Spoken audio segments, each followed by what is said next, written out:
Oi, tudo bem? O meu nome é Rebeca e eu faço parte do time de recrutamento e seleção aqui da Uber. Nós fizemos esse vídeo para que você consiga se preparar para a sua entrevista aqui conosco. A nossa ideia é cobrir uma entrevista de algoritmos e, além disso, solucionar as dúvidas que nós mais recebemos dos nossos candidatos e candidatas durante o processo seletivo. Comigo hoje, eu tenho a Flávia e o Matheus, que fazem parte do time de engenharia, e, além disso, a Isis, que faz parte do time de recrutamento junto comigo. Oi, Flávia. Oi, Matheus. Tudo bem com vocês? Rebeca, tudo bem? Obrigada pela apresentação. Olá, meu nome é Flávia, eu sou engenheira de software back-end aqui na Uber e trabalho com linguagens de programação como Java e Go. Matheus, você quer se apresentar um pouco? Sim, eu sou o Matheus, eu sou engenheiro de software Android aqui na Uber. Eu trabalho um pouquinho de Java, um pouquinho de Kotlin hoje.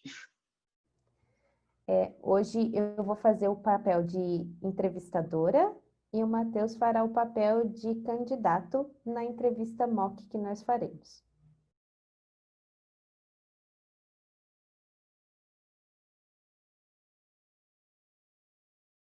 Oi, Flávia, eu sou o Matheus, eu trabalho aqui na Uber já, mas trabalho como desenvolvedor Android também há uns 6 anos. Dentro desse ano eu trabalhei na parte mobile do UCheck, então a gente implementou vários projetos de identificação de usuário na parte mobile. Então todos os nossos clientes, no Rider, Driver, Eats, enfim, é isso. Legal, obrigado por compartilhar, Matheus. Agora, o nosso próximo passo da entrevista, a gente vai falar um pouco sobre o probleminha que a gente vai aplicar de algoritmos. Eu vou compartilhar a minha tela para que você veja o Code Signal, que é a ferramenta usada durante esse processo. Essa aqui é a interface que nós usamos. É bem provável que você tenha o acesso, né, ao Code Signal. Eu peço para que você entre nesse link que você provavelmente tem no agendamento que foi enviado. E a partir de agora eu vou conduzir com você a parte do algoritmo. Então, a introdução ao algoritmo hoje é a seguinte. O problema é, dado um array, encontre o elemento que mais se repete. Se múltiplos elementos aparecem igualmente, retorne qualquer um deles. Aqui eu vou pedir para você, Matheus, primeiro faça um entendimento do problema, me sugira quais seriam os inputs que você entende para esse problema e os outputs, e a partir de então comece a desenvolver, e eu vou pedir para que você sempre vá falando o seu processo de raciocínio, para que eu possa te acompanhar, ok? Ok. Ok. Acho que eu vou começar com algum exemplo aqui. Então, digamos que a gente tenha três, que seria o máximo, ou 4, 3, e aí eu vou colocar alguns números no meio deles.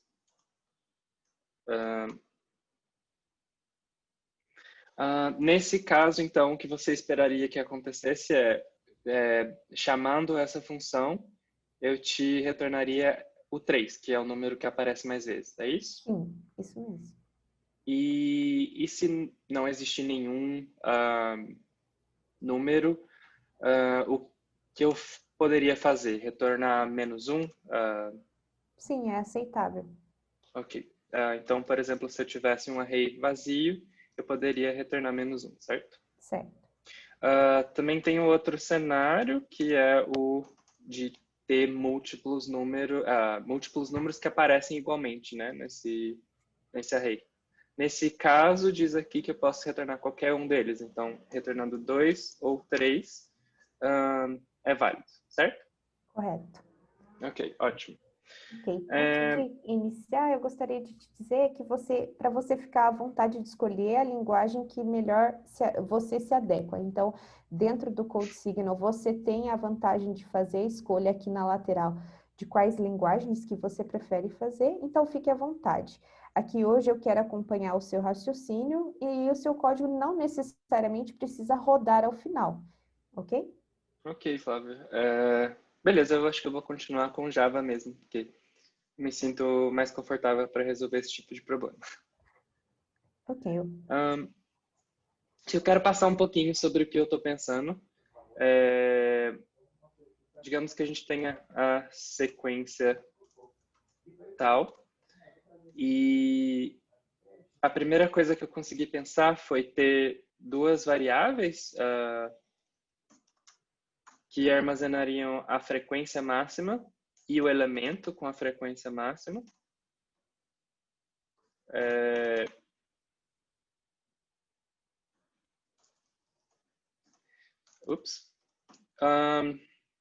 E aí, se a gente for passando pelo array, poderia ir passando pelo array e checando. Bom, tenho um 3, eu comparo com todos os outros números. Então, eu teria um local frequency aqui. Eu comparo com todos os outros números. Começa com 0 e aqui começa com -1, né? Que seria o caso do número quando a gente não tem nenhum número, né, na sequência. Eu escolho 3 aqui, passo por todos os outros números, achei esse local frequency bom, vou colocar 4 para não ficar confuso o exemplo. E aí eu passo pelo 1, eu acho um local frequency, quer dizer, atualizo aqui, né? 4 e aqui 3, desculpa. Passo pelo 1, a gente acha esse local frequency de 1 de novo. Não faço nada porque o max frequency dele é menor do que o dos outros. E eu faria isso consecutivamente para todos os outros. Isso parece uma solução ok? A gente implementar? Legal. Sim. Okay. Pode seguir. Vou implementar ela aqui então. Eu já tenho o templatezinho criado. Então, como eu tinha falado... eu vou até dar. Vamos usar isso daqui para dar uma base.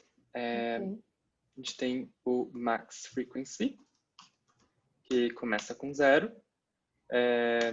Element with highest frequency, que é o -1. E eu retornaria o element with highest frequency. Faltou um ponto e vírgula aqui. E aí, a forma que eu encontraria de fazer era realmente 2 fors.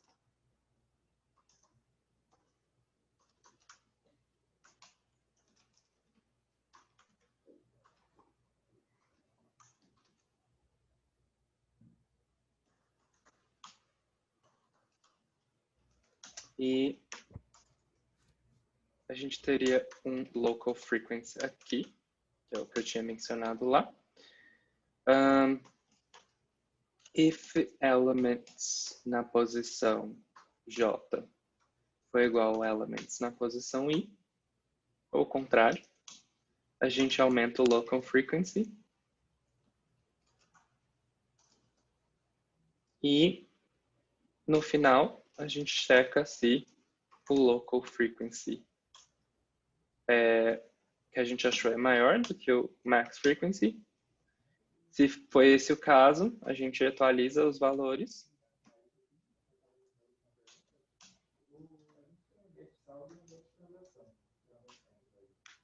E elements.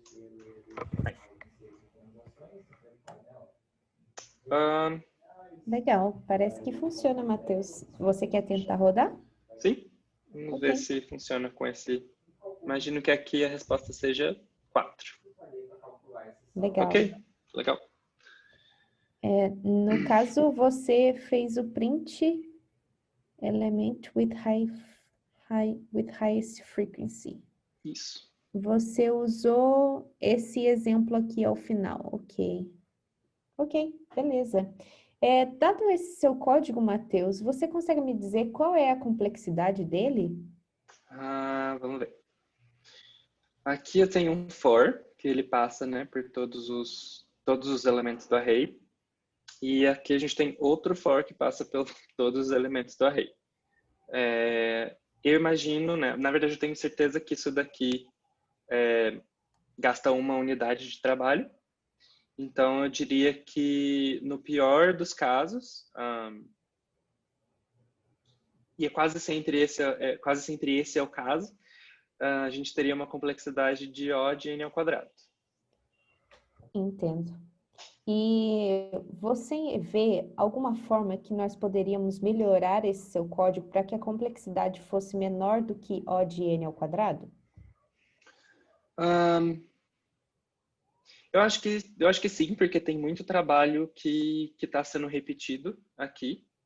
Então, eu imagino que muitas vezes esse bloco de código esteja sendo rodado sem precisar e não tem nenhum tipo de memória. Então, a gente não consegue usar o cálculo que a gente fez anteriormente para ajudar a resolver o cálculo atual, por exemplo.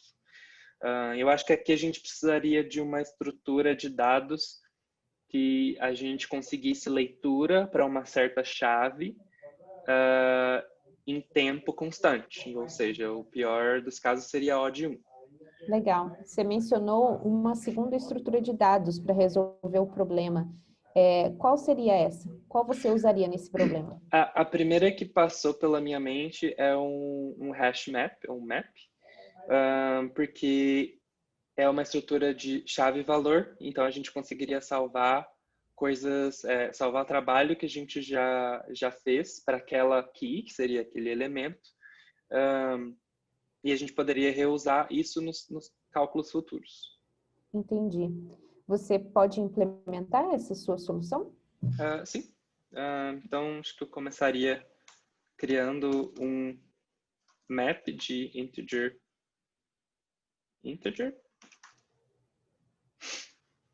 O primeiro integer seria o quê? O primeiro integer seria o elemento que a gente está olhando. Ok. E o segundo integer, que seria o valor, seria a frequência que ele tem no array que eu estou recebendo como input. Então, eu posso chamar essa variável de map frequency, porque é exatamente isso que ele está, ou element frequency, que é o que ele está representando mesmo. Entendi. Então, em vez de eu ter todo esse trabalho, eu vou meio que calcular todo o trabalho primeiro, né? Toda a frequência para todo mundo primeiro. Então, se element frequency para essa chave, que seria o nosso elemento, que eu vou até colocar ele aqui.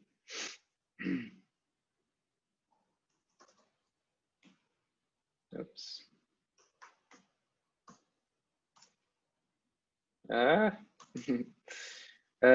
Se o meu mapa tem essa chave, o que eu vou fazer é adicionar 1 no valor atual dele. Então, element.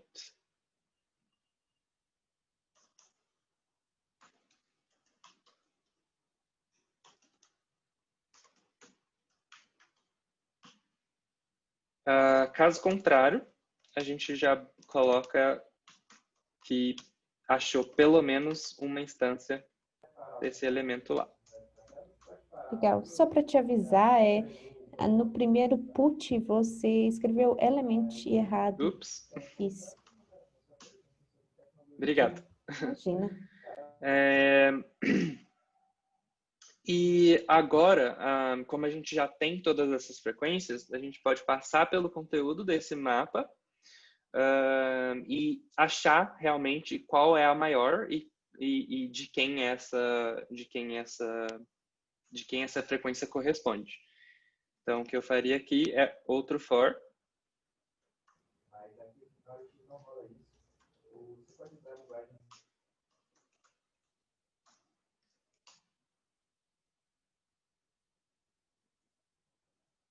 Ups, desculpa. Eu não quero, na verdade, percorrer este array de elementos, eu quero percorrer o nosso mapa, né? Então, eu teria que passar por todas as minhas chaves e valor.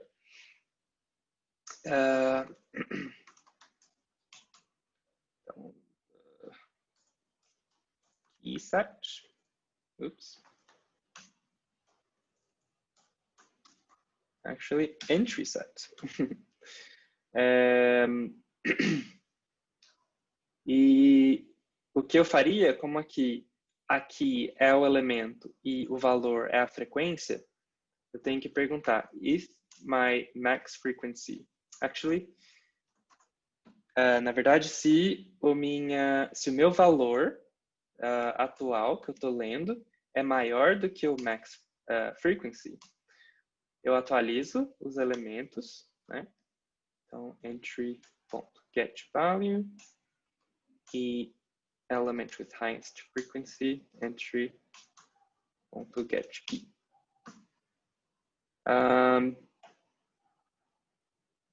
E eu acho que é isso. Legal.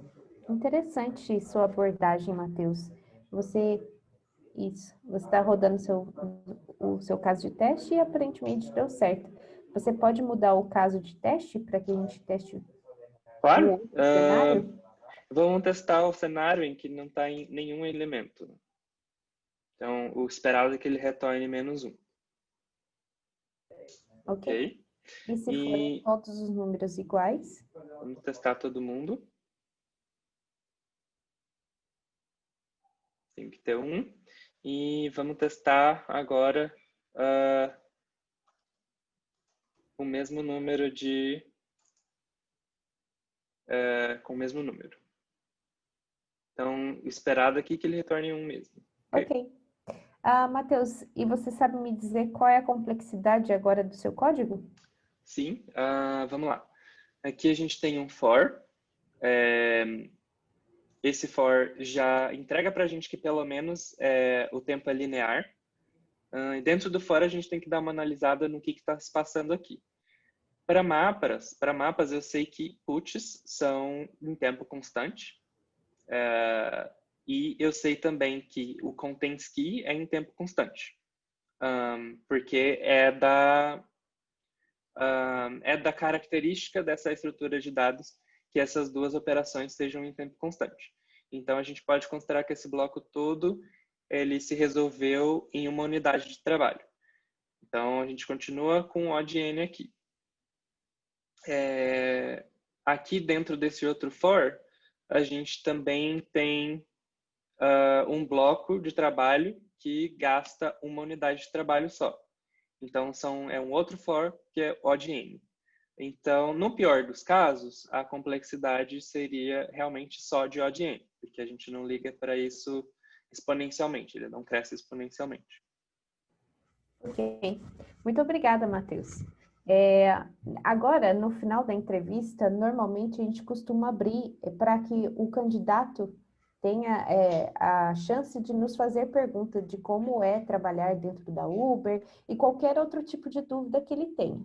Porém, como nós temos outras perguntas já prontas aí, eu vou pedir para a Rebeca e para a Isis assumirem as perguntas para que eu e o Matheus a gente retorne aos nossos papéis de engenheiros e para que a gente possa responder essas perguntas, ok? Rebeca, por favor, pode assumir. Bom, a primeira pergunta que a gente tem e que vocês trouxeram um pouquinho no começo do mock interview, mas somente para a gente deixar bem claro, a linguagem que vai ser, sobre a linguagem que vai ser avaliada. O candidato ou a candidata pode escolher o tipo de linguagem que ela ou ele deseja utilizar na avaliação? Eu posso responder essa. Sim, geralmente eu trabalho com Kotlin no dia a dia e eu resolvi fazer a entrevista em Java, porque eu me sinto mais confortável em fazer nesse tipo de situação usar Java. E a gente trabalha com um leque de linguagens dentro da empresa, então a gente não se importa muito em qual linguagem você escolhe para fazer o teste. Flávia, se quiser complementar. É isso mesmo. A gente só Obrigada. espera que a pessoa esteja confortável com a linguagem que ela própria escolheu. Perfeito. Obrigada. Caso não seja possível, a segunda pergunta, né? Caso não seja possível terminar o problema em 50 minutos, o que acontece, assim? A pessoa ela vai ser rejeitada? O que acontece? Não, a pessoa não é rejeitada porque ela não conseguiu concluir o problema, né? Não conseguiu rodar o problema. A gente avalia a pessoa candidata pelo raciocínio que ela consegue explicar e consegue desenvolver em torno do problema que é dado.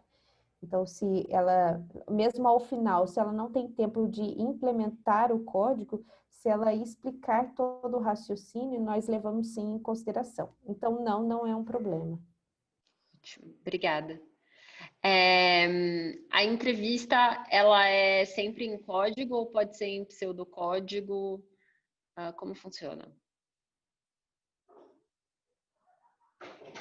A gente espera que você escreva código de verdade, na sua linguagem de preferência. Mas enquanto você está tentando escrever a sua solução para o problema, enquanto você está otimizando a sua solução, a gente aceita que você fale ou que você demonstre através de exemplos ou através de realmente pseudocode, né? Mas a gente espera que você realmente escreva a solução final na linguagem que você escolheu. Ótimo. Obrigada. E a última pergunta é relacionada a outras plataformas que a gente utiliza dentro das entrevistas, como o Jamboard e o Lucidcharts, e que elas funcionam meio que como um whiteboard virtual, assim. Qual que é a melhor forma de utilizar essas plataformas na visão de vocês de whiteboard virtual?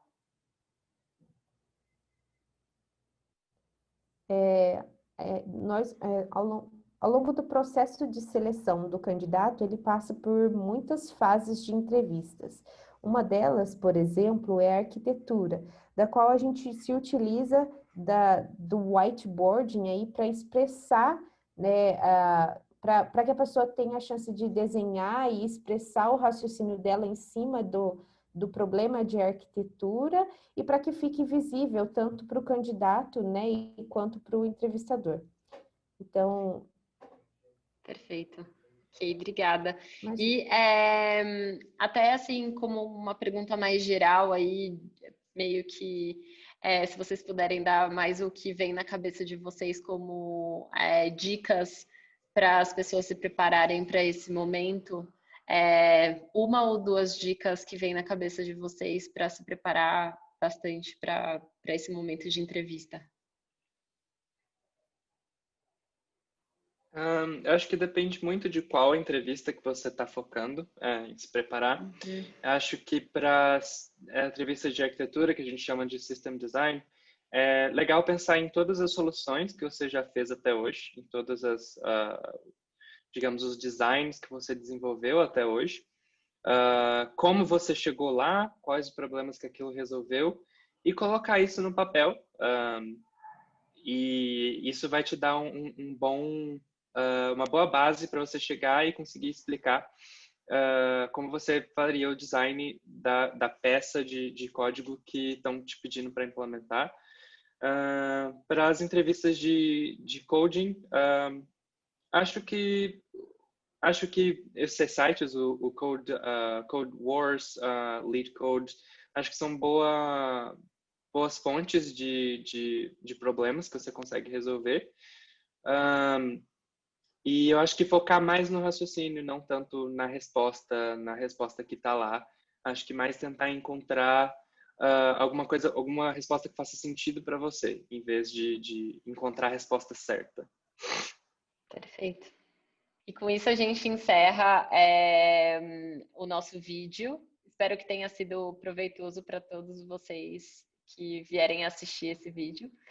E é isso, se atentem aos nossos e-mails de preparação e boa sorte no processo.